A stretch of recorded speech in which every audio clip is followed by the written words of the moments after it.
একটা খাবারের কথা বলি আপনাদেরকে, ব্রেইন বুস্টার, সবাই মনে রাখবেন, খুব জরুরি। রাতের বেলা 1 গ্লাস পানিতে 1 চামচ হলুদের গুঁড়ো, 1 চামচ মেথি আর 1 চামচ মধু, রাতেও মিশাতে পারেন। মধুটা চাইলে সকালবেলা মিশাতে পারেন।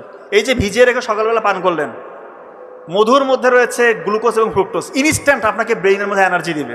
এবং এটা এমন একটা অ্যান্টিঅক্সিডেন্ট যার মধ্যে রয়েছে ফ্লাভোনয়েড এবং ফেনোলিক অ্যাসিড, যেটা কিনা আমাদের ব্রেইনটাকে সে প্রতিনিয়ত শক্তি জায়গায়, ব্রেইনের যে নার্ভগুলো আছে তার ইন্ডাকশন পাওয়ার বাড়ায়।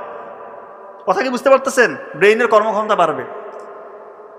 হলুদের গুঁড়ো, এটা একটা অ্যান্টি ইনফ্লামেটরি এজেন্ট, এটা আমাদের ব্রেইনটাকে সুরক্ষা দেয়, নিউরনগুলোকে সাপোর্ট দেয়, নিউরনকে ধ্বংসের হাত থেকে রক্ষা করে। এবং BDNF, brain drive neurotrophic factor, এইটা রয়েছে, এটা এক ধরনের প্রোটিন, এটা রয়েছে হলুদের গুঁড়োর মধ্যে।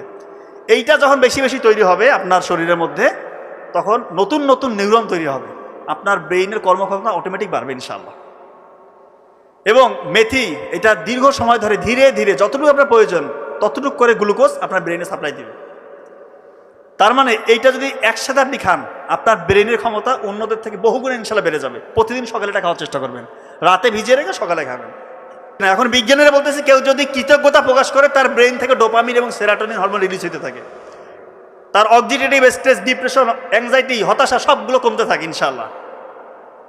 কথা কি বুঝতেছেন? কৃতজ্ঞতা প্রকাশ করবেন, আপনার ব্লাড প্রেশার নিয়ন্ত্রণে থাকবে, আপনার ব্লাডটা পরিশুদ্ধ হবে, আপনার মেমোরি যে কনসেন্ট্রেশন, ফোকাসিং পাওয়ার, এটা বাড়বে। আপনি কৃতজ্ঞতা প্রকাশ করছেন। আপনি একটা সহজ জিনিস বুঝেন রাখুন, আপনি যদি একজনকে কৃতজ্ঞতা প্রকাশ বশত বললেন যে ধন্যবাদ ভাই, তার কি ভালো লাগবে না খারাপ লাগবে? সে কি আপনার উপর কি রাজি খুশি হবে কিনা? তো এটাই তো কৃতজ্ঞতা প্রকাশ করে আপনার বাড়িয়ে দিবে। এটা আল্লাহর ঘোষণা। আল্লাহর ঘোষণা কি ভুল হওয়ার কোনো স্কোপ আছে? কোনো স্কোপ নাই। রাতের বেলা আপনার স্টুডেন্ট যারা আছেন, ঘুমানোর আগে এশার নামাজের পর দেরি করবেন না, ঘুমানোর আগে 2 রাকাত নফল নামাজ পড়বেন।